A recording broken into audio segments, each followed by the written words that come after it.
I'm gonna be honest with you. I went to go seek counseling. Me and my wife seek counseling. Me and my family seek counseling because there's certain things that you need to have another voice help you understand. For some time now, Snoop Dogg music been taking hit after hit. From losing his grandbaby and brother to watching his daughter fight through a stroke, the dog father been carrying real pain. Now, as Snoop gets closer to 55, fans starting to notice he moving different. What exactly is happening behind closed doors that got fans worried? Let's break it down. The losses that had him in his bag. What you supposed to do when life keep taking music from you even after you done gave the world every ounce of game you had. Snoop Dogg is damn near 55 years old now. The homie is Hall of Fame certified. Music. He owned Death Row Records, the same label that almost put him in a pine box 3 decades ago. He got that star on the Hollywood Walk of Fame. Mansions, brands, music. Bag secured 100 times over. The type of life most folks only see when they scrolling through Instagram at 2 o'clock in the morning wishing. Music. But check this out, fam. Nobody tell you what it's really like to be Uncle Snoop in 2026. Music. Being rich don't stop that phone from ringing at 3 o'clock in the morning with bad news. Being a legend don't keep your people breathing. And being the coolest OG in the rap game don't mean you get a pass on grief. This man done buried more loved ones in the last 3 years than most folks bury music in a lifetime. And the part that hurt the most, the hits keep coming. Let's start with the freshest wound. Late January of 2026, the Broaddus family caught a loss that ain't no amount of money can ease. Snoop lost a baby. Not just any baby, his granddaughter. Lil Mama name was Cody Dro Breeze. 10 months old. 10, music, months. Cody was the daughter of Snoop's only girl, Corey Browse, and her fiancé, Wayne Deuce. And from day one, this little princess was in a fight for her life. Corey had a rough pregnancy, music, and I mean rough. She got diagnosed with something called HELLP syndrome, which is a real ugly condition that mess with your liver and your blood. Doctors don't play around with that one. It can take mama and baby out. So Cody came way before her time, about 25 weeks. That's barely 6 months, music, in. Baby's supposed to cook all the way to 40 weeks. You feel me? Cody ain't even make it 2/3 of the way. When Shorty hit this earth, music, she was tiny. Real tiny. The kind of fragile where the doctors don't be making promises cause they ain't trying to lie to nobody. Corey went on the gram and spoke her piece, music. And you could hear her heart through that screen. She wrote that the princess arrived at 6 months. I've cried and cried, but no matter what, God always shows me music, that he got me. Thank God for getting her this far. Called her baby girl the best to ever do it.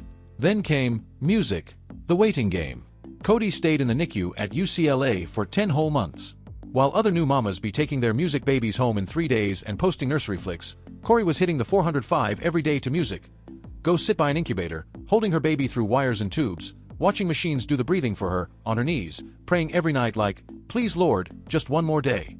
The fam kept everybody updated. They posted for NICU Awareness Month in September 2025. They celebrated every lil W, every ounce gained, every breath the baby took on her own without a machine. The whole hood was rooting for that baby. Then in January of 2026, music, the blessing finally came through. Cody got to go home. Corey posted the news and the joy was hitting different. Music, she typed it out. She's home. Thank you for every prayer, every message, every ounce of love. God heard them all. 20 music days. That's all the homegg girl got. 20 days with her baby in a real house instead of a hospital room with the beeping and the scrubs and the fluorescent lights. Monday, January 26, 2026, baby Cody went home to glory. 5 days, music. Later on that Saturday the 31st, Corey hit the gram with a black and white flick of her holding her daughter. The caption was short. The caption was a dagger. Monday, I lost the love of my life. My Cody, she wrote with an angel emoji next to it. Wayne the baby's pops dropped his own message. He posted, I've been the saddest since you left me, Cody Dro. But I know you at, music, peace. Daddy will always love you. That right there is a young father trying to find peace in a moment where peace ain't even on the menu. Now, what about Uncle Snoop? What do a grandpops do when his grandbaby get called, music home? That same day, the dog G posted a fan flick with Corey and his 2 music sons.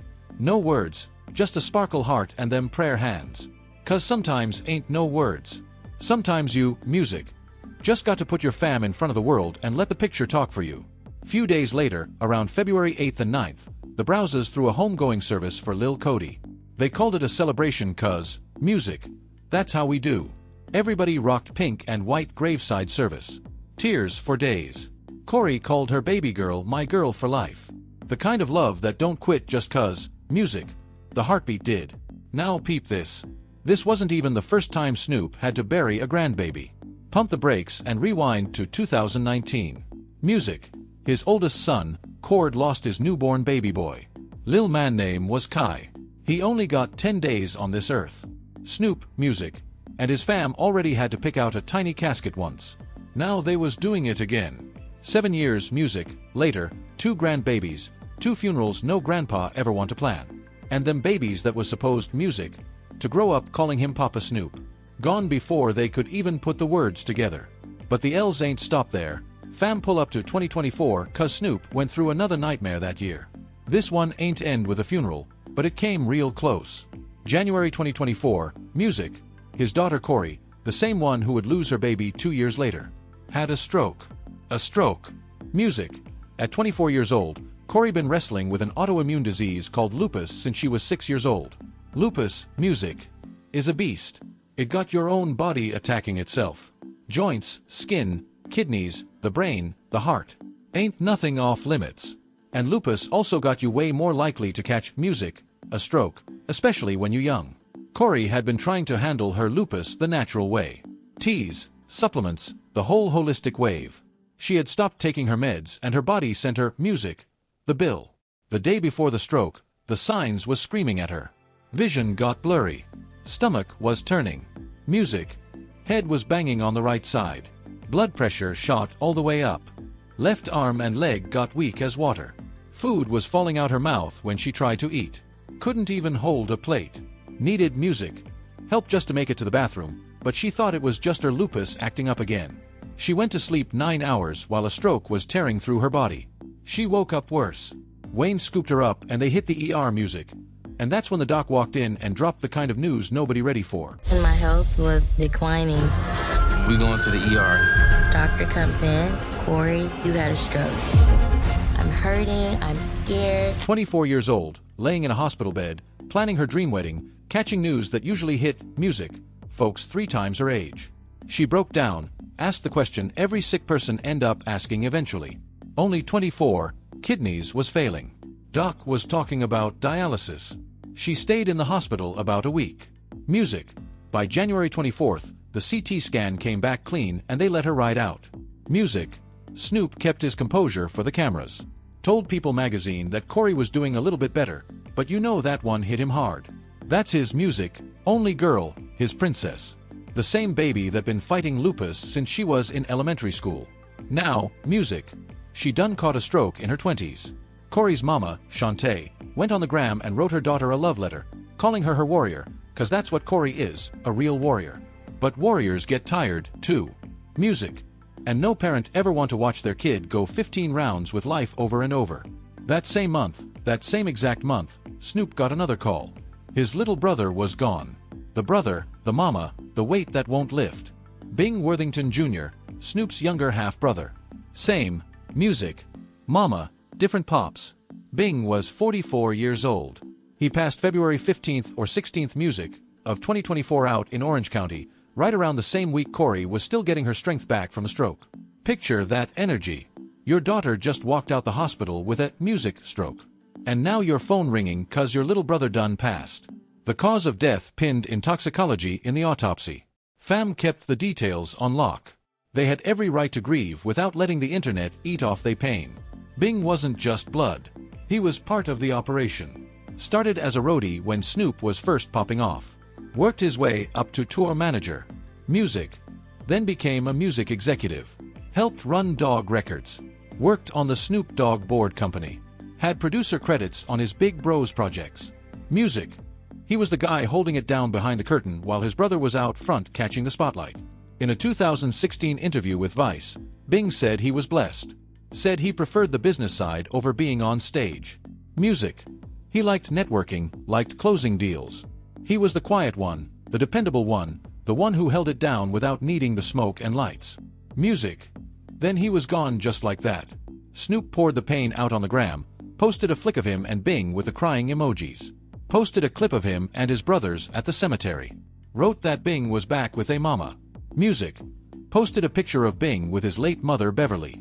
And captioned it at Bada Bing 33 back with mama. That'll break a man in half right there. The thought that your brother is up there with your mama now mean you the one stuck down here without them both. March 1st of 2024, the fam held the homegoing at the Sabin Theater in Beverly Hills. And at that service, Snoop stood up and delivered a tribute that hit different. He ain't just say nice things. The music, man rapped it, sang it, told stories from the jump. Took everybody back to the beginning. Talked about being a shorty. Talked about how his mama Beverly used to make him dance in the living room. Talked about a cat, Music, named Benny from New Jersey who used to spin the Manhattans on the turntable and treat his mama right. 1979, I believe it was May 4th. I was playing basketball, but I wasn't on the court. Snoop walked the whole room through the day his little brother came into this world. How his mama's water broke. How they rushed her to the hospital. How a few hours later the baby was here, listed all their names. Baby mama. Couldn't have came no sooner.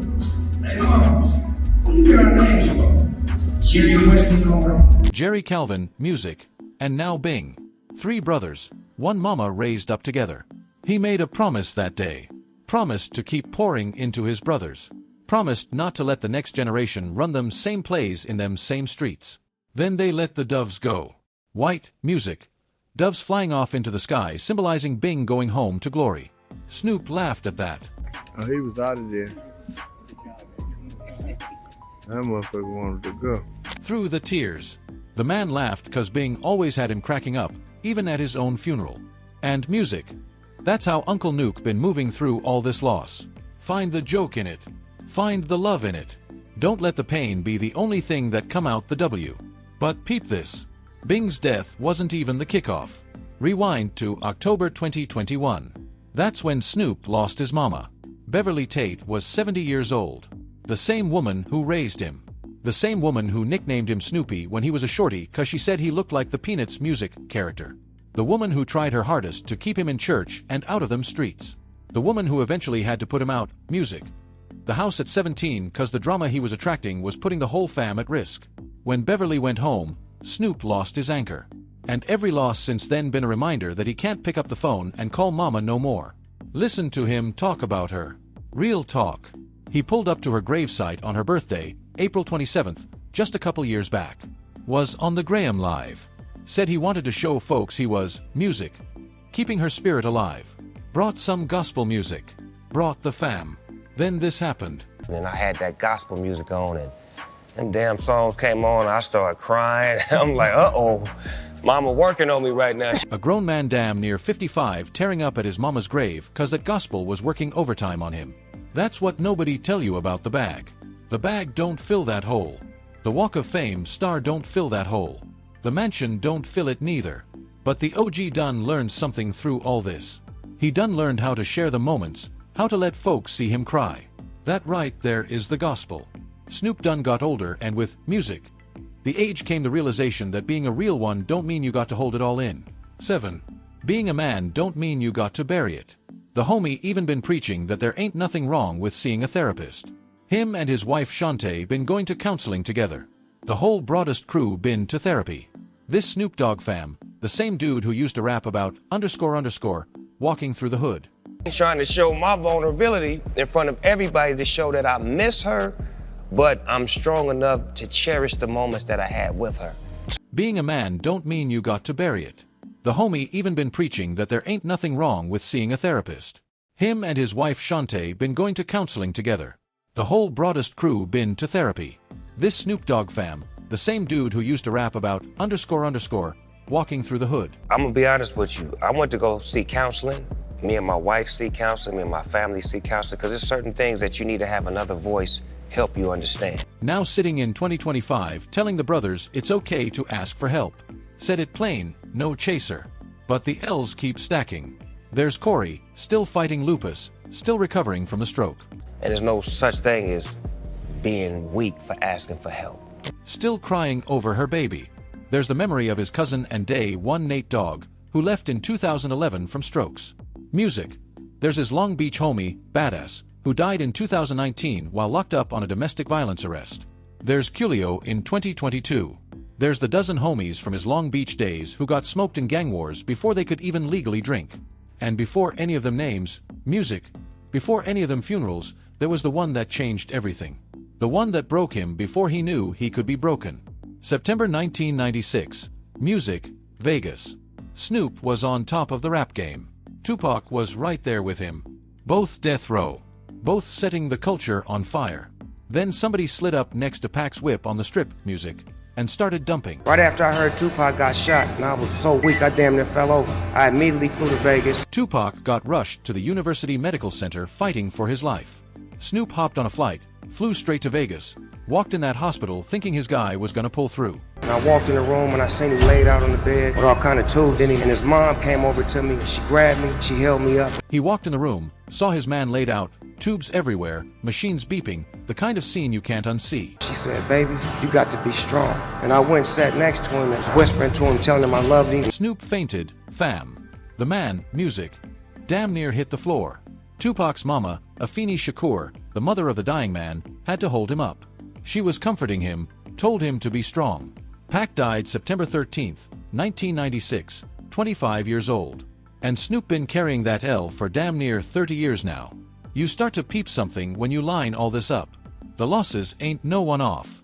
They stack, they pile, they sit on a man's shoulders till he learn to carry them or get crushed under him. Uncle Nuke been carrying him, but it ain't free, fam. It costs something.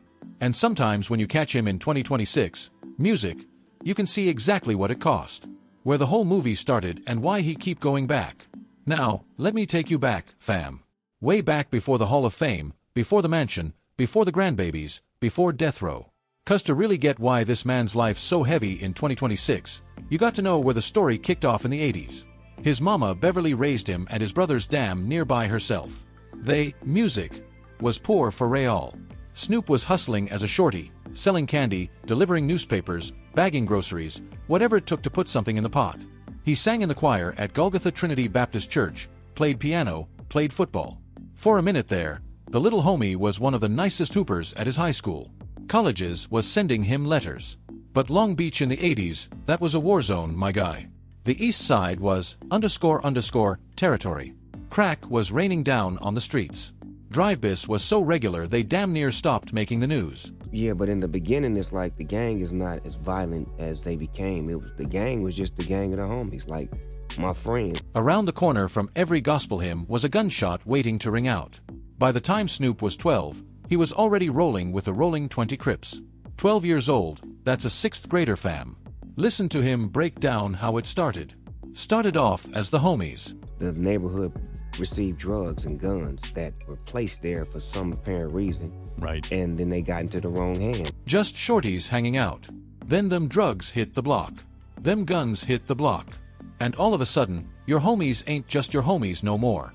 Snoop Dunn said something wasn't right about how all them drugs and burners just showed up in the hood out of nowhere like somebody dropped them off on purpose. 15, 16. Did you even know how to fire the thing? Did you, there's... They don't send you to the range. Yeah, right. There's no... It's Just on the job training. But once they hit the wrong hands, the dominoes started falling and they couldn't be unfilled.